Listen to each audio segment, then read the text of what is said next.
जिस वक्त ये मुल्क हमें जिस वक्त दिया तो डिफॉल्ट हो रहा था, लेकिन जब हमने इनको मुल्क 2018 में दिया था तो 6.2% की तरक्की करता नवाज शरीफ का पाकिस्तान, जो सस्ता तरीन मुल्क था, तरक्की याफ्ता करता मुल्क था, मुल्क के अंदर रोजगार था, मुल्क के अंदर सीपेक था, मुल्क के अंदर दहशतगर्दी खत्म हो गई थी, 14,000 मेगावाट बिजली बनाकर जो ये नालायक कहते थे कि इतनी ज्यादा बिजली बना दी है जिसकी डिमांड ही नहीं थी। अंगूठे के ऊपर खवातीन शनाख्ती कार्ड दिखाकर अंगूठे पे लाइन लगाकर 1 किलो चीनी रमजान में खरीदती थी। चीनी माफिया मुसल्लत, पेट्रोल माफिया मुसल्लत, फर्नेस ऑयल माफिया मुसल्लत, गैस माफिया मुसल्लत। तारीखी मौका था गैस खरीदने का कोविड में, जब $3 पर LNG मिल रही थी। उस वक्त क्योंकि फर्नेस ऑयल माफिया मुसल्लत था तो वो LNG नहीं खरीदी।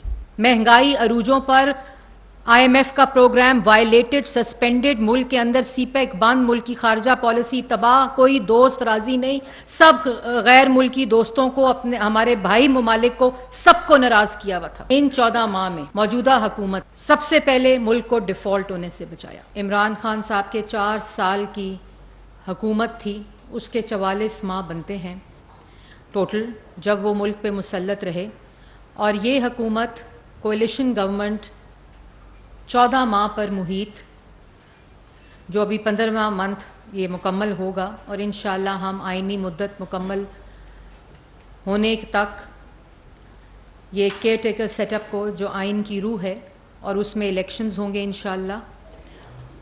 तो ये जो 44 माह का गन था, ना अहली थी, नालायकी थी, चोरी थी, करप्शन थी, माशी तबाही थी, बेरोज़गारी थी, महंगाई थी, और लास्ट नेल इन कॉफिन जो था वो मार्च 2022 में अपना किया हुआ सख्त शराइत का IMF प्रोग्राम पेट्रोल की कीमत कम करके वायलेट किया गया, उसको सस्पेंड किया गया, और IMF का प्रोग्राम वायलेट और सस्पेंड करके मुल्क को डिफ़ॉल्ट के धाने पर छोड़ के गए, सिर्फ अपनी सियासत को बचाने के लिए कि वोट ऑफ नो कॉन्फिडेंस जो है वो कामयाब हो रहा है, और अपनी कुर्सी जाते देखकर मुल्क की मईशत के साथ दुश्मनी करके चले गए।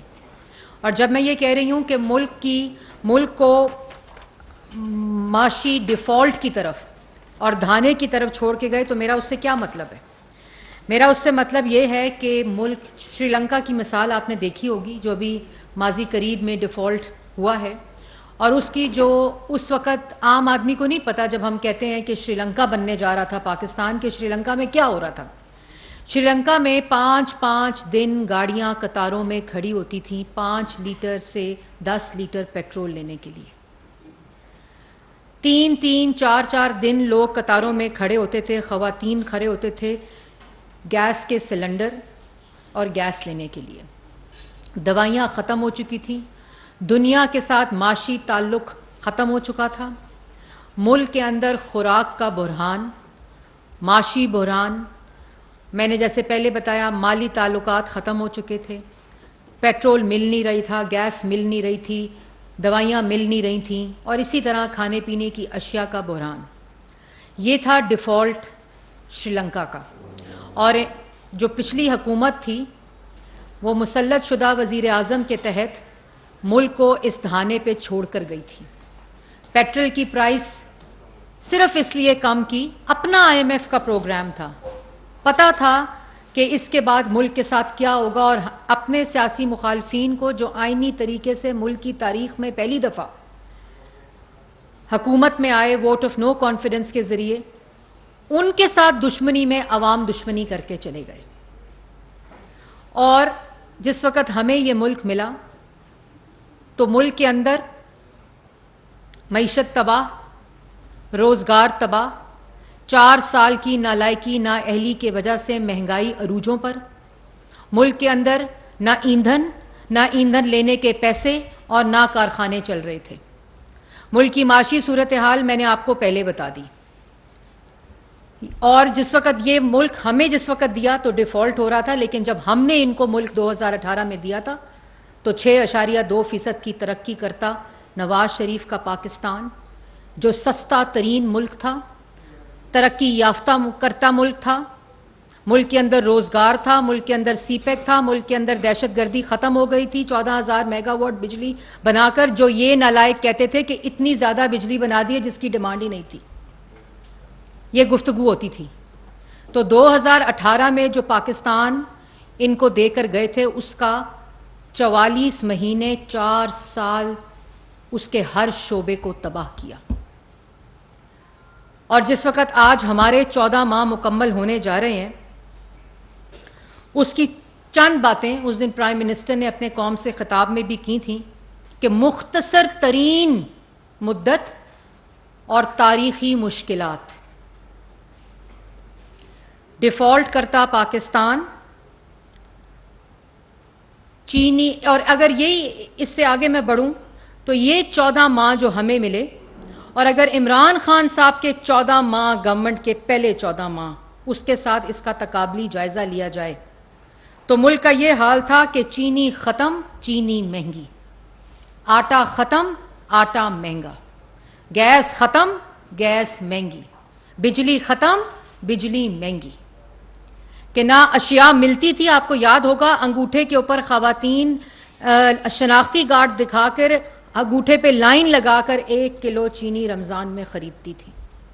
चीनी माफिया मुसल्लत, पेट्रोल माफिया मुसल्लत, फर्नेस ऑयल माफिया मुसल्लत, गैस माफिया मुसल्लत। तारीखी मौका था गैस खरीदने का कोविड में, जब $3 पर LNG मिल रही थी। उस वक़्त क्योंकि फर्नेस ऑयल माफिया मुसल्लत था तो वो LNG नहीं खरीदी। ये पहले 14 माह का तकाबली जायजा जो अगर सिर्फ इन 14 माह से, और वो 14 माह 2018 के बाद वाले 14 माह थे जिस वक़्त मुल्क के जो इशारिये हैं वो मैंने आपको अभी बताए हैं। ये 14 माह के इशारिये बिल्कुल मुख्तलिफ थे। महंगाई अरूजों पर, IMF का प्रोग्राम वायलेटेड, सस्पेंडेड, मुल्क के अंदर सीपेक बंद, मुल्क की खारजा पॉलिसी तबाह, कोई दोस्त राजी नहीं, सब गैर मुल्की दोस्तों को, अपने हमारे भाई ममालिक को, सबको नाराज किया हुआ था। और इसके साथ साथ इन 14 माह में मौजूदा हुकूमत ने सबसे पहले मुल्क को डिफॉल्ट होने से बचाया। वायलेटेड प्रोग्राम, सस्पेंडेड प्रोग्राम, मुल्क की क्रेडिबिलिटी सिफर पे, क्योंकि IMF का प्रोग्राम अगर इस मुल्क की तारीख ने किसी ने लेकर मुकम्मल किया है तो वो 2016 में नवाज शरीफ ने किया था। अपना ही IMF प्रोग्राम साइन करके रिवर्स करना क्रिमिनल होता है, और ये आम आदमी को बात समझनी पड़ेगी कि इस IMF के प्रोग्राम को वायलेट करके, सस्पेंड करके, इसको रिवर्स करके अपनी ही शराइत को फौरन एक महंगाई का तूफान बरपा हुआ। आपने पेट्रोल तो सस्ता कर दिया अपनी सियासत को बचाने के लिए, लेकिन उस IMF के सस्पेंडेड प्रोग्राम ने, वायलेटेड प्रोग्राम ने मुल्क के अंदर हर चीज महंगी कर दी। डॉलर और पाकिस्तानी रुपये की पैरिटी, उसके बाद मुल्क के अंदर तमाम अशिया, ये पूरा पैरेलल काम चलता रहा। हमने ना सिर्फ डिफॉल्ट से बचाया, इंतशार को और तखरीब को और नफरत को तामीर में, माशी इस्तेहकाम में और इत्तेहाद में बदला। खारजा पॉलिसी 14 माह में वो तमाम दोस्त ममालिक जो नाराज थे, जो खारजा पॉलिसी तबाह शुदा थी, उसको शहबाज शरीफ साहब ने उसकी बहाली की। दोस्त ममालिक के पास जा जाकर एतमाद बहाल किया, और उसके डायरेक्ट असरात जो हैं वो अभी IMF का जो स्टैंड बाय अग्रीमेंट हुआ है आप लोगों को नजर आ रहे होंगे। फिर जो सेंट्रल एशिया के साथ नवाज शरीफ साहब ने जिस खारजा पॉलिसी की बुनियाद रखी थी, उसकी 4 साल उसका कोई वाली वारिस नहीं था। उस सारे को दोबारा से रिवाइव किया और उस सारे को दोबारा से रिवाइवल की तरफ वो लेके गया। तो अभी हमने उन ज़ख्मों पे मरहम रखी है। ज़ख्म जो है वो हीलिंग प्रोसेस से गुज़र रहे हैं, जिसमें इस मौजूदा हुकूमत की, कोalition गवर्नमेंट की जो सबसे बड़ी कामयाबी है वो मुल्क की माशी इस्तेहकाम देना, मुल्क को डिफ़ॉल्ट से बचाना, और उसके जो असरात हैं वो आपके सामने आ रहे हैं। माशी इस्तेहकाम वाला पाकिस्तान इंशाअल्लाह आवाम को देकर जा रहे हैं, और इसी तरह डिफ़ॉल्ट हुआ हुआ पाकिस्तान डिफॉल्ट के धाने पर हुआ हुआ पाकिस्तान बचाकर पाकिस्तान की आवाम को अमानत देकर जा रहे हैं। इसी तरह सफारती सतह के ऊपर खारजा ताल्लुकात की बहाली और जो सबसे बड़ी बात, भाई ये क्या बात है कि 14 माह के अंदर हमने अगर सिर्फ इकोनॉमी में देखा जाए, सॉरी एनर्जी में देखा जाए, 14 माह के अंदर 3900 मेगावाट 3900 मेगावाट सिस्टम में डाल दिया 14 माह में। 4 साल में 1 मेगावाट नहीं डाल सका। जो मंसूबा नवाज शरीफ शुरू करके गया था उसको भी बंद कर दिया। वो मंसूबे बिजली दे रहे थे और मुकम्मल हुए जो नवाज शरीफ जिसका पौधा और जिनको लगाकर इंस्टॉल करके गए थे, और हमने 14 माह में आते ही 3900 मेगावाट बिजली सिस्टम में डाल दी। ये 350 डैम बनाने वाले जो थे उनका काम सिर्फ पाकिस्तान की आवाम को डैम फुल बनाना था। जो 350 डैम में बनाऊंगा खैबर पख्तूनख्वा में और वो पूरे पाकिस्तान को बिजली देगा। तो ये क्या बात है कि उन्हीं कारखानों से, बंद पड़े कारखानों से अगर 3900 मेगावाट बिजली पाकिस्तान की आवाम को इन 14 माह में मिल सकती है, और ये वो लोग हैं जो कहते थे कि मुस्लिम लीग नून इतनी ज़्यादा बिजली बना गई है कि जिसकी डिमांड ही नहीं थी और पैसे ज़ाया कर गई है। और ये जो 3900 मेगावाट है इसमें 700 करोड़ हाइड्रो से, 1300 झंग ट्रिमू से, 1900 थर से, और जो पहले 1900 जो अभी बना रहा है वो पहले 600 बनाता था, अब वो 2500 बना रहा है। जो कारखाने थे वो बंद पड़े थे, उनकी मेंटेनेंस तक नहीं हुई थी जब हम लोग अप्रैल में आए। तो ये 3900 मेगावाट, उसके ऊपर इस वक्त जब मैं आपसे मुखातिब हूं, इस 14 माह के अंदर फर्नेस ऑयल के ऊपर आपकी डिपेंडेंसी 0 है। इस वक्त फर्नेस ऑयल से बनाने वाले बिजली के जो मंसूबे हैं उससे कोई बिजली बनाई नहीं जा रही, वो 0 के ऊपर है। और ये जब हमारी हुकूमत गई थी हम 0 करके आए थे, लेकिन क्योंकि फर्नेस ऑयल लॉबी मुल्क पे मुसल्लत थी तो वो प्रोजेक्ट्स बंद करके फर्नेस ऑयल के ऊपर डिपेंडेंसी को बढ़ा दिया गया, जो 14 माह में मुकम्मल 0 के ऊपर आ गई और उसको बंद कर दिया गया।